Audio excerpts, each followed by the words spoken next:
Good evening all of you and welcome to daily NDA test paper discussion. आज हमने conduct किया था daily NDA test paper number 78 और इस particular video में हम इसी के क्वेश्चन को डिस्कस करने जा रहे हैं। तो let's start our today's discussion round. तो आज के पेपर का जो सबसे पहला क्वेश्चन है वो कॉम्प्लेक्स नंबर का है। उसमें तुम्हें 2x की वैल्यू दे रखी है -1 प्लस √3 आयोटा।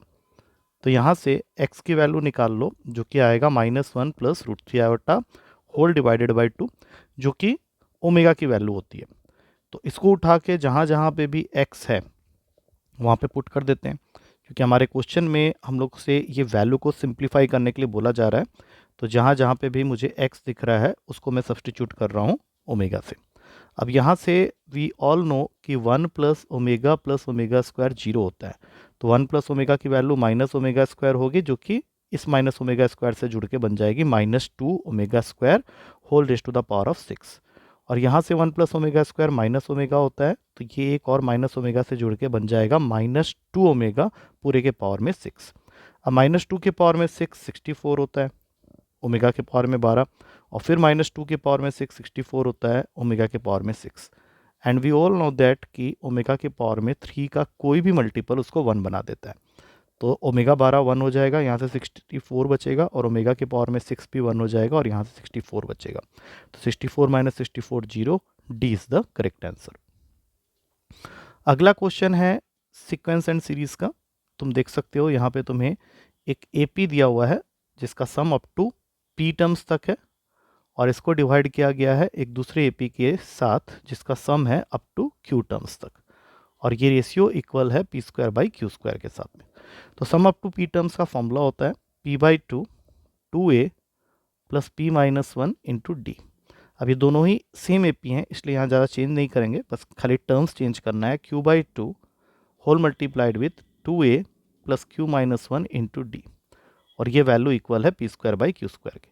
2 से 2 गया, p से q गया, p से q गया, तो टोटल आ गया 2a plus p-1 upon D whole upon में 2a plus q-1 whole multiplied by D is equals to p by Q. अब दोनों को क्रॉस मल्टीप्लाई कर दो, तो 2aq प्लस p-1 डी, और साथ में q है और यहाँ रख देते हैं, और यहाँ पे 2ap plus q-1 into D P. अब सारे टर्म्स को हम खींच के उधर ले जाते हैं, यहाँ सिर्फ जीरो छोड़ देंगे।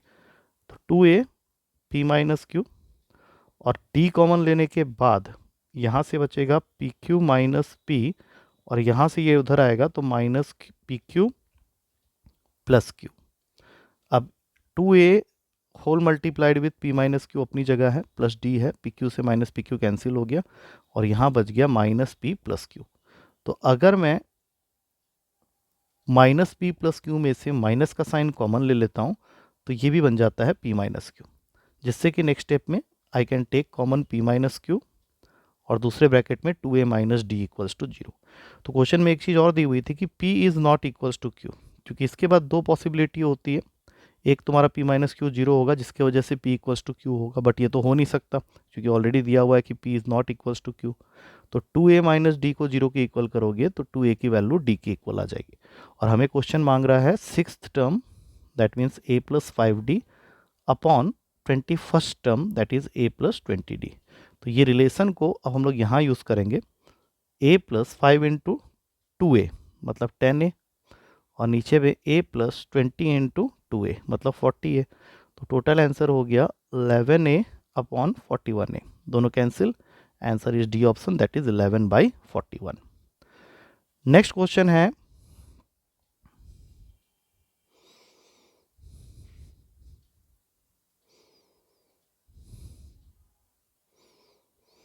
क्वेश्चन है alpha and beta are the roots of this quadratic equation. Equation क्या है, X square minus P X plus R equals to 0। और एक और क्वाड्रेटिक इक्वेशन है X square minus Q X plus R equals to 0। इसके roots हैं alpha by 2 and 2 beta. तो पहले यहाँ से alpha plus beta and alpha into beta की वैल्यू निकाल लेते हैं, जो कि रेस्पेक्टिवली आएगा पी एंड आर। और यहाँ से सम ऑफ द रूट्स करोगे तो ये क्यू हो जाएगा, और प्रोडक्ट ऑफ द रूट्स करोगे तो ये फिर से अल्फा इंटू बीटा की वैल्यू को बना देगा आर। क्वेश्चन तुमसे चाहता है आर की वैल्यू लेकिन पी और क्यू के टर्म्स में। तो एक इक्वेशन तो यहाँ दिख रहा है, alpha plus beta equals to P. एक तुम यहाँ से बना सकते हो बाय टेकिंग एलसीएम S2, तो alpha plus 4 beta is equals to 2q। अब इसको अल्फ़ा बीटा को सॉल्व कर लेते हैं, पी क्यू के टर्म्स में कर लेंगे और यहाँ पुट कर लेंगे आर की इक्वेशन में, तो दोनों को सब्ट्रैक्ट मार दो। तो यहाँ से आ गया -3 beta is equals to -2q plus B. तो 3 बीटा की वैल्यू हो जाएगी 2q माइनस पी और बीटा हो जाएगा 2q minus P whole upon में 3। संभाल के रख लो। अब इसको ले जाके फर्स्ट इक्वेशन में पुट करते हैं। फर्स्ट इक्वेशन का यहाँ मतलब है alpha plus beta equals to P में। तो अल्फ़ा की वैल्यू हो जाएगी p माइनस बीटा, हमें अल्फ़ा चाहिए अभी, तो p माइनस बीटा की जगह में ये पूरी value 2q minus P whole upon में 3। तो एलसीएम लेने के बाद 3p minus 2q plus p whole upon में 3। तो अल्फ़ा हो जाता है 4p minus 2q whole upon में 3 और 2 कॉमन लेने के बाद यहाँ रह जाता है 2p minus q whole upon में 3। तो अब तुम अल्फ़ा और बीटा की वैल्यू को यहाँ देख सकते हो, क्योंकि इन्हीं का प्रोडक्ट हमें r देगा। तो r की वैल्यू हो जाती है 2/9 2p minus q and 2q minus p। r की value 2/9 2p minus q into 2q minus P. D option is the correct answer.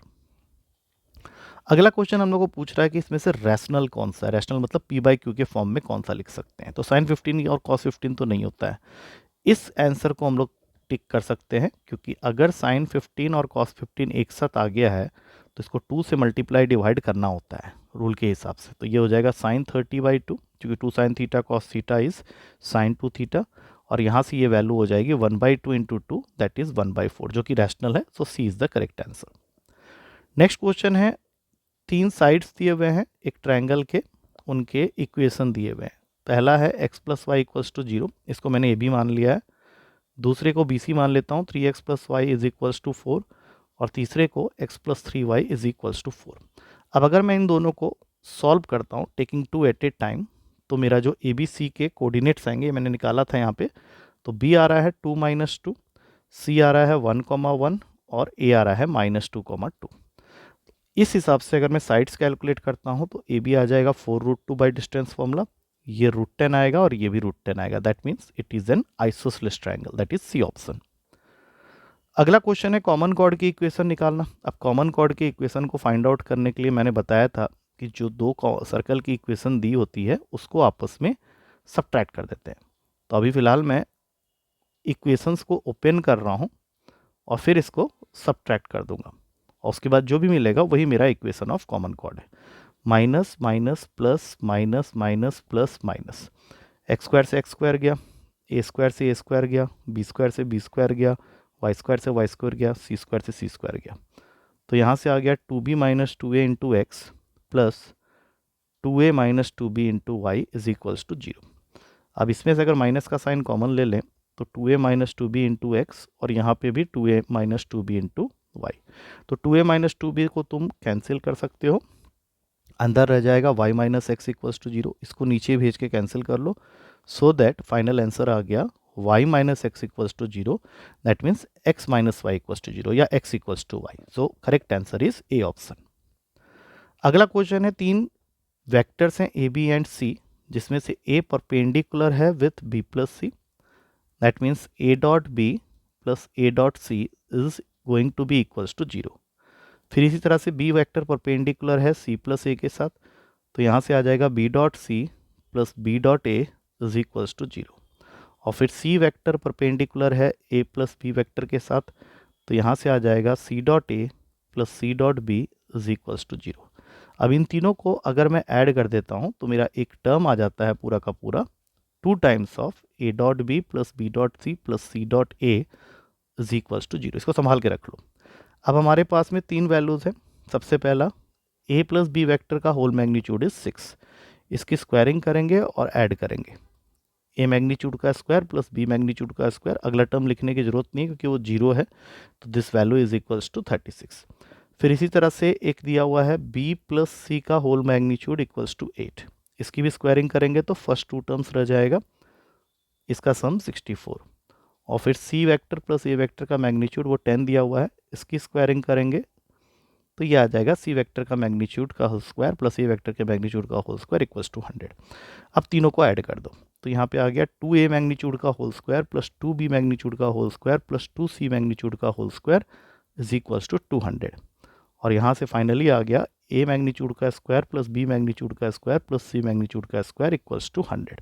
अब हमें निकालना था a plus B plus C का होल मैग्नीट्यूड, तो इसका स्क्वायरिंग करेंगे तो खाली यही टर्म रहेगा क्योंकि ये टर्म तो ऑलरेडी 0 हो चुका है। तो यहाँ 100 लिखा और नेक्स्ट स्टेप में सिर्फ इसकी वैल्यू जब निकालने जाओगे तो रूट लेना पड़ेगा, answer will become 10। Next question है you have to find the equation of the line which is passing through the point. Point जो भी दिया है उसको पुट कर लेते हैं, क्योंकि लाइन के स्टैंडर्ड फॉर्म में इक्वेशन होता है x minus x1 upon A, y minus y1 upon B and z minus z1 upon C, जिसमें से x1 y1 z1 हमें दिया हुआ है। ए बी सी नहीं पता है तो उसके लिए उसने ये बताया हुआ है कि तुम्हारा लाइन जो है that is parallel to the line of intersection of two planes, जिसमें पहला प्लेन है x minus 2y minus Z plus 5 equals to 0 और दूसरा प्लेन है x plus Y plus 3z minus 6 equals to 0। तो अगर तुम्हारा लाइन इन दोनों प्लेन के साथ पैरेलल है तो फर्स्ट प्लेन के हिसाब से आ जाएगा a minus 2b minus C equals to 0 और दूसरे के साथ में भी है तो a plus B plus 3c equals to 0। अब a निकालने के लिए a लिखेंगे, b निकालने के लिए माइनस b लिखेंगे और c निकालने के लिए c लिखेंगे। ये निकालने के लिए होगा माइनस 6 प्लस 1, माइनस b निकालने के लिए हो जाएगा 3 प्लस 1, c निकालने के लिए हो जाएगा 1 प्लस 2। तो a की वैल्यू हो गई माइनस 5, b की वैल्यू हो जाएगी माइनस 4 और c हो जाएगा 3। तो इनको उठा के यहाँ पुट करने पे जो ऑप्शन हमें दिख रहा है दैट इज़ बी ऑप्शन, क्योंकि ये वैल्यूज़ जब यहाँ जाएंगे तो this will become equivalent to your B option. So B is the correct answer. अगला क्वेश्चन है लिमिट का, जिसमें हम लोग एल हॉस्पिटल रूल लगा सकते हैं। क्वेश्चन है limit X tends to 0 sine X minus X plus X cube by 6 whole upon में एक्स की पावर 5। तो पहला डेरिवेटिव करते हैं, साइन एक्स का कॉस एक्स माइनस एक्स का 1 और यहाँ आ जाएगा 3 एक्स स्क्वायर अपॉन 6 और नीचे हो जाएगा 5x की पावर 4। एक बार फिर से लगाना पड़ेगा L hospital rule, minus sine x, ये खाली बच जाएगा x और यहाँ हो गया 20x क्यूब। एक बार फिर से लगाना पड़ेगा, ये बन जाएगा minus cos x plus 1 60x square और फाइनली एक बार और लगा दो तो ये हो जाएगा खाली साइन एक्स अपॉन 120x। अब यहाँ से तुम देख सकते हो कि 1/120 को साइड करने के बाद जो बच जा रहा है यहाँ पे that is sine X upon X, जो कि फॉर्मूला होता है limit X tends to 0 sine X upon X is 1। तो ये आंसर आ गया 1/120 that is present in, sorry ये नहीं है, A option is the correct answer. अब आखिरी क्वेश्चन है, यह है तुम्हारा एक function F of A is equals to 2a square minus 3 plus 3 into 3 minus A plus 4। तो इसको एक बार ओपन कर लो क्योंकि ये मुझे क्वाड्रेटिक के फॉर्म में लग रहा है। तो ओपन करने में तुम्हारे पास में एक क्वाड्रेटिक फंक्शन आ गया है 9 + 4 13। तो इसकी मिनिमम वैल्यू ही आ सकती है क्योंकि इसका लीडिंग कोफिशिएंट पॉजिटिव है। मैंने बोला भी था कि अगर ये ग्रेटर देन 0 होता है तो इसका मिनिमम वैल्यू आता है and that value is 4ac minus B square upon 4a। तो अगर मैं यहाँ लगा रहा हूँ तो ये हो गया 80 minus 9 upon 8, that means correct answer is 71/8 जो कि अवेलेबल है डी ऑप्शन में। So I hope with this we come to the end of the discussion of this particular paper. Solutions एक बार अच्छे से देख लेना and still if you find any difficulty you can ask me in the class. कल मिलते हैं next paper के डिस्कशन के साथ। Till then take care and thank you to all of you.